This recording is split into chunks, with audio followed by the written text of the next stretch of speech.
মানুষ রুগী হয় কেন? যারা ওষুধ খায় তারা নিশ্চয় রুগী। তাইলে যে বাসায় ছোটোখাটো ফার্মেসি আছে তার মানে ওই বাসার সবাই তাহলে ওষুধ খায়, তার মানে সবাই রুগী। তাহলে সবাই যেহেতু রুগী, তাহলে কি খেয়ে রুগী হলো সবাই? আসসালামু আলাইকুম রহমতুল্লাহি ওয়া বারাকাতুহু। সবাই ভালো আছেন? আলহামদুলিল্লাহ। আল্লাহর দরবারে আমরা লাখো কোটি শুকরিয়া আদায় করি। তিনি আমাদেরকে সৃষ্টি করেছেন, এই পৃথিবীতে পাঠিয়েছেন এবং আমরা তার কাছেই ফিরে যাব। এবং অল্প কয়েকদিনের জন্য আমরা পৃথিবীতে এসে কিভাবে আমরা চললে তাকে সন্তুষ্ট করে আমাদের জন্য যে তিনি সুন্দর করে বানিয়ে রেখেছেন জান্নাত, সেখানেই যেতে পারবো। তো এই বিষয়ে অ্যাকচুয়ালি পবিত্র কোরআন হাদিসে আমাদের সে দিক নির্দেশনাগুলো দেওয়া আছে। তো পৃথিবীর সূচনা লগ্নে অ্যাকচুয়ালি প্রথমে মানুষকে সৃষ্টি করা হয় মাটি থেকে, আপনারা জানেন। এবং হযরত আদম আলাইহিস সালামকে আল্লাহ সৃষ্টি করেন। এরপর বিবি হাওয়া রাদিয়াল্লাহু তাআলা আনহু এবং ওনারা জান্নাতে বসবাস করেন। পরবর্তীতে শয়তানের ধোকায় পড়ে নিষিদ্ধ গন্ধম ফল খেয়ে তিনি আল্লাহর আদেশ অমান্য করার ফলে সবাইকেই আসলে নিচে নামিয়ে দেওয়া হয়, অর্থাৎ এই পৃথিবীতে জমিনে।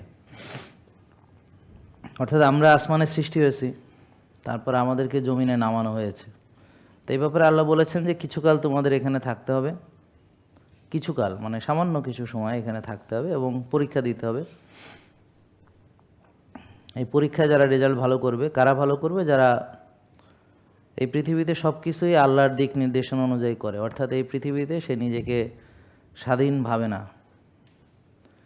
সে মনে করে যে এখানে আমার কোনো স্বাধীনতা নাই। অতএব আল্লাহ তাআলা যা আমাদেরকে দিক নির্দেশনা দিয়েছেন, যে সকল বিষয়ে, সবগুলো বিষয় যেখানে কোরআন এবং হাদিসের স্পষ্ট নির্দেশনা আছে, তা আমরা এর বাইরে যাইতে পারবো না। যদি যাই তাহলে আমরা সীমা লঙ্ঘনকারী হব এবং আমরা ক্ষতিগ্রস্তদের দলে থাকব। এটাই হচ্ছে মূল কথা। এখন আজকে ধরেন আপনাদের যে সমস্যাগুলো নিয়ে এসেছেন, তো ডায়াবেটিস আছে কারো নাকি? কার কার ডায়াবেটিস আছে দেখি? এটা কি আপনি নিয়ে আসছেন নাকি? আলহামদুলিল্লাহ। আচ্ছা, মাশাল্লাহ মাশাল্লাহ। একজন ডায়াবেটিস, আর কোনো ডায়াবেটিস রোগী নাই? 2 জন, 3 জন, 4 জন, 5 জন, 6 জন? আচ্ছা আছে। দেখেন, ডায়াবেটিস, একটু আগে একটা পোস্ট দিলাম, এখন ডায়াবেটিস নাকি 5ও বেরোইছে, বুঝলেন? তো 1 2 5, আবার 3ও আগে বলছি যে ব্রেনের ডায়াবেটিসকে ডায়াবেটিস 3 বলা হয়, মানে অ্যালজাইমার্স ডিমেনশিয়াকে ডায়াবেটিস 3 বলা হয়, টাইপ 3 ডায়াবেটিস। মানে ব্রেন এনার্জি করতে পারছে না, তার যে এনার্জি দরকার গ্লুকোজ, ব্রেন সেই গ্লুকোজ সে পাচ্ছে না, মানে আপটেক করতে পারতেছে না। এখন আসেন, বিজ্ঞান আমাদেরকে শিখিয়েছে যে এটার মূল মেকানিজম কি, অর্থাৎ রোগটার যে প্যাথোফিজিওলজি, তো এগুলো আমরা কিন্তু জানি, এখন জানি। এবং আপনারা যারা ডাক্তারি পড়েননি তারা আজকে আলোচনা এটি মনোযোগ দিয়ে শুনলে বুঝে যাবেন। আমাদের লক্ষ লক্ষ মানুষ তারা ওষুধ মুক্ত হয়েছে সারা পৃথিবীতে। যারা আমাদেরকে ফলো করেছে, মূলত আমি চাই আপনারা যেন শেখেন। তো যেখান থেকে শুরু করলাম এবং এই প্রেক্ষাপটটা কেন আনলাম সেটারও গুরুত্ব আছে। যে পৃথিবীতে আমরা যে থাকবো, এখন আমাদের যে আবাসস্থল, তা আমরা কোথায় থাকবো? কে তৈরি করেছেন? আল্লাহ বানিয়েছেন। এই পৃথিবীকে আল্লাহ সৃষ্টি করেছেন।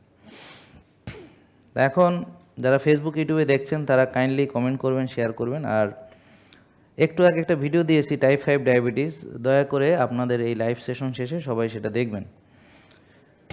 আর আপনারা গতকালকে একটা ডায়াবেটিসের উপর ভিডিও দিয়েছিলাম, এটা আলহামদুলিল্লাহ আপনারা অনেকেই শেয়ার করেছেন, ধন্যবাদ আপনাদেরকে। তো আশা করব যারা এখনও ভিডিওটা দেখেননি শেয়ার করবেন। প্রায় 2000 শেয়ার করেছেন আপনারা, আলহামদুলিল্লাহ। তো এই ভিডিওটি প্রায় 5 লাখের মতো লোক দেখেছে। মানে আমি আশ্চর্য হয়ে যাই, 19 সাল থেকে আমি বোঝাচ্ছি যে টাইপ 2 ডায়াবেটিস এটা কোনো রোগই না। 19 সাল থেকে আমি সবাইকে পাবলিকলি বলতেছি যে ভাত কিন্তু চিনি, রুটিও চিনি, ফলও চিনি, দুধও চিনি, শুধু চিনিই চিনি নয়। এই 26 সালে এসেও এখনও মানুষ এটা চিনতে পারলো না। কেন পারেনি? কারণ হলো তারা শিখছে না। আবার আমরা যারা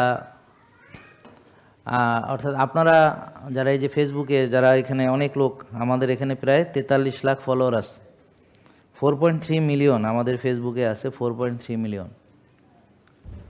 এই 43 লাখ যদি শেয়ার দিত একসাথে, সবাই দেখতো, তা দেয় না মানুষ, দুঃখজনক।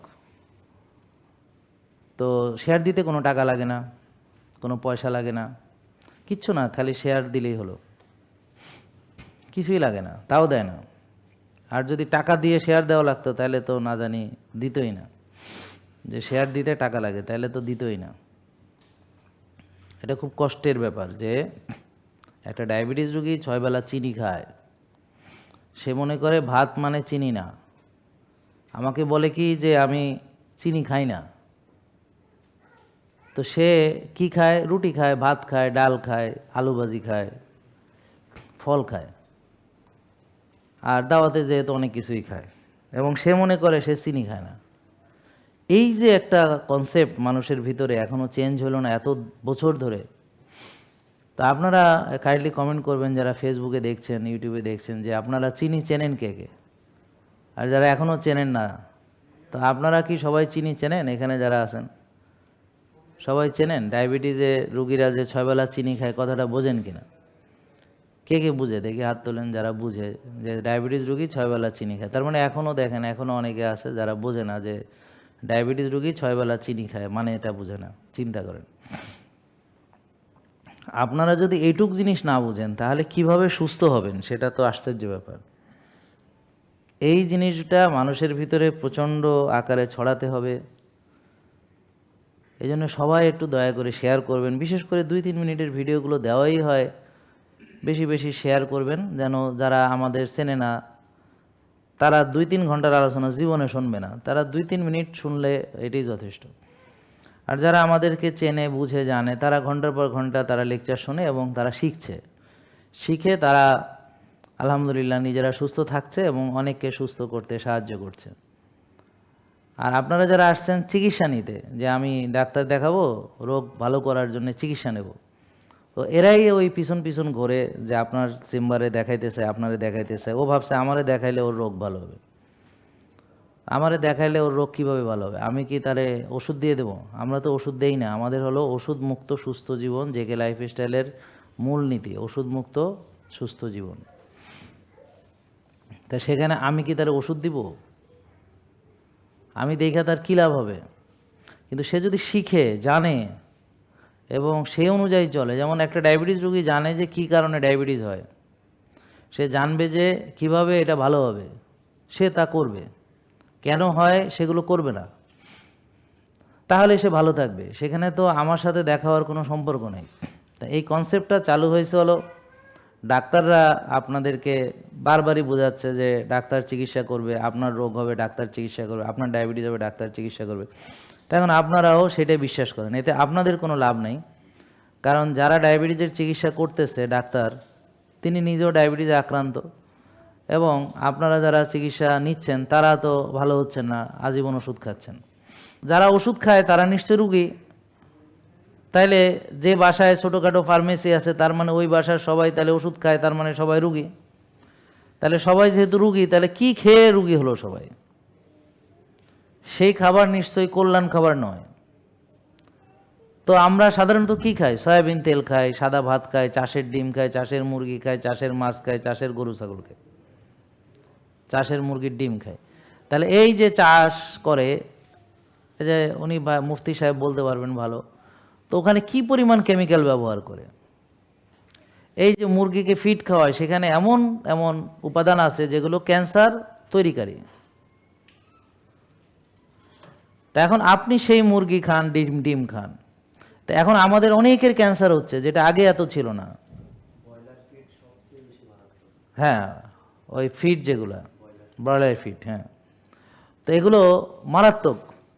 এখন আমরা সেই খাবার খাচ্ছি যেগুলো খেয়ে আমরা রোগী হচ্ছি, আমাদের ক্যান্সার হচ্ছে,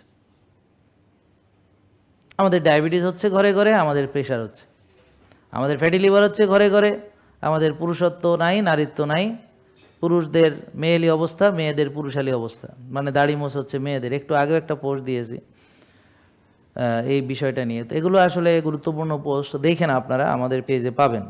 তো যারা ইউটিউবে ফেসবুকে দেখছেন সবাইকে বলছি, প্লিজ আপনারা যারা ফেসবুক ইউটিউবে আমাদেরকে দেখতেছেন, প্রচুর মানুষ আপনারা লাইভে আছেন, কমেন্ট করতেছেন, কিন্তু আমি অবাক হয়ে যাই যে আমরা কি সঠিকভাবে শেয়ার করতে পারছি না মানুষের মাঝে। তাহলে এখন ওই যে এখানেও বসে আছে, এ ভাতে চিনি আছে, এই কথাটাই শিখাইতে পারলাম না 19 সাল থেকে। আর আপনারা যা খান দেখেন খেয়াল করে, তা আপনি একটা ফার্মের ডিম খাচ্ছেন, এখন আপনাকে চিন্তা করতে হবে, আপনি মানুষ হিসেবে যদি নিকৃষ্ট না হন, তাহলে আপনাকে উচিত হবে একটা দেশি মুরগি বা দেশি হাঁসের একটা ডিম খাওয়া, যেই হাঁসটা বা মুরগিটা প্রাকৃতিকভাবে বড় হয়েছে এবং প্রাকৃতিকভাবে সে তার খাবার সংগ্রহ করে চলাফেরা করে। যদি তা না হয় তাহলে আপনি অবশ্যই নিকৃষ্ট খাচ্ছেন, এবং এই নিকৃষ্ট খাবার একটা কনসিকুয়েন্সেস বা পরিণতি আছে, সেটা আপনাকে ভোগ করতে হবে।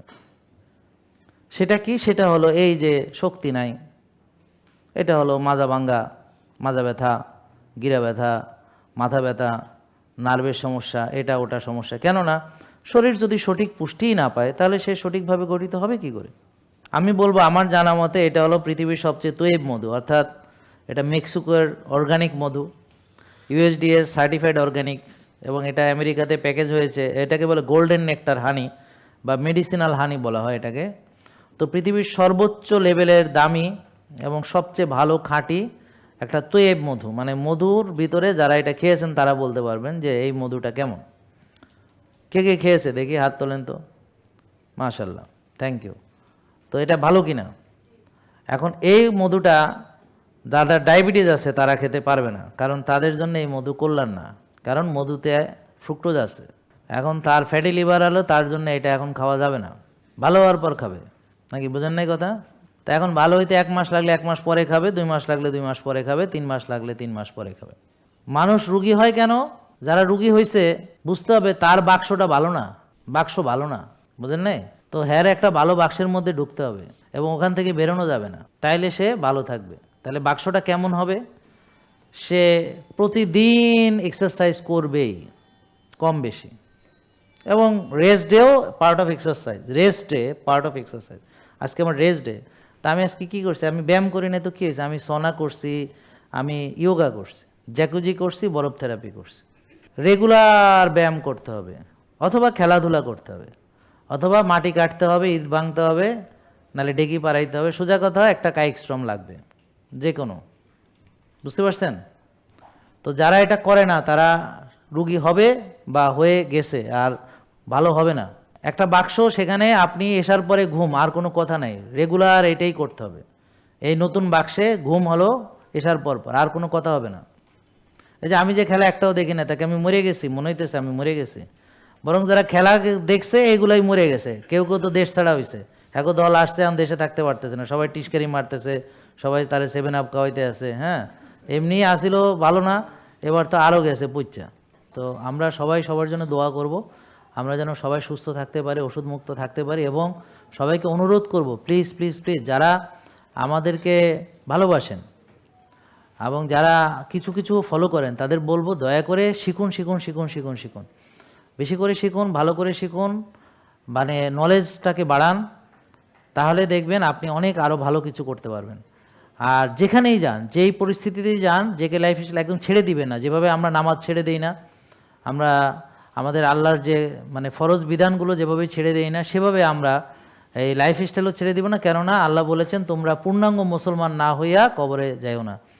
তোমরা পূর্ণাঙ্গভাবে ইসলামকে, মানে একদম দিন হিসেবে আল্লাহ তাআলা আমাদের জন্য পূর্ণাঙ্গ দিন দিয়েছেন, আমরা যেন এটাকে পরিপূর্ণভাবে পালন করি। পরিপূর্ণ মানে হলো সেখানে সব কিছু আছে। আমরা দেখেন প্রতিটা মুসলমান আমাদের টয়লেটের আদব রক্ষা করি, আমরা কেউ পশ্চিম দিকে টয়লেট করি না। আমরা ঠিকই দোয়া পড়ে টয়লেটে ঢুকি, আমরা গুফরানাগা বলে বের হই, আমরা কিন্তু টয়লেটটা আমরা করি আদবের সাথে। কিন্তু খাওয়ার আদব আমার আল্লাহরটা নাই।